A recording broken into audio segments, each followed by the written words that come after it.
Liver transplantation in the beginning was extremely difficult. We didn't have a lot of technology that helps us with the various things. First liver transplant was 1989, and we did about 12 that year. We went up around 30 a year for 20 years, and then all of a sudden it burgeoned, and we're on our 65th transplant this year so far. It was difficult surgery, difficult anesthesia, difficult management in the post-operative period. We had lots of complications. We had difficulty choosing organs that worked the best, how to preserve them the best. One time we had a very difficult bleeding patient, and we were taking shifts. The surgeon would come in and operate for 5-6 hours, just controlling things, and they'd be exhausted.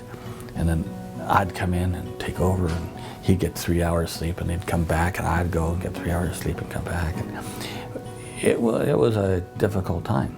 So life before transplant, you got liver disease and you just died. And the scenarios were you got jaundiced, you got confused, or your stomach swole, and you went to renal failure and you died. Or you started bleeding, it never stopped, and you died. And it was sort of the inevitable end stage of your disease process. So from zero to what we can do now in 30 years is astounding even to me. I'm just amazed. First of all, you can look to about a 90% success rate. You're going to be returning to your normal activity within about 6 months. People go back to work. We have many children born to female liver transplant recipients. People are looking towards their retirement. Rejection is almost non-existent. Rejection is actually under control. Rehabilitation is terrific. The potential for a full life is terrific. Quite honestly, the liver is a very resilient organ. So that if you happen to be 65 and you get liver transplant and the donor is youthful, that potentially is going to be the oldest living organ in our society, because it could live to 150. We're preventing the need for liver transplants more and more, and that is really the ultimate goal. Prevention is always better than cure, and a liver transplant is one heck of a big cure.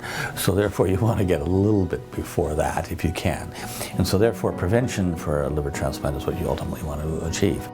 And now the focus is on to make sure that the long-term transplant treatments are sustainable, so you don't get the disease processes such as diabetes, lipid disorders, rejection, renal failure, complications of immunosuppression, which occur in people who are 10 years, 20 years out after liver transplant.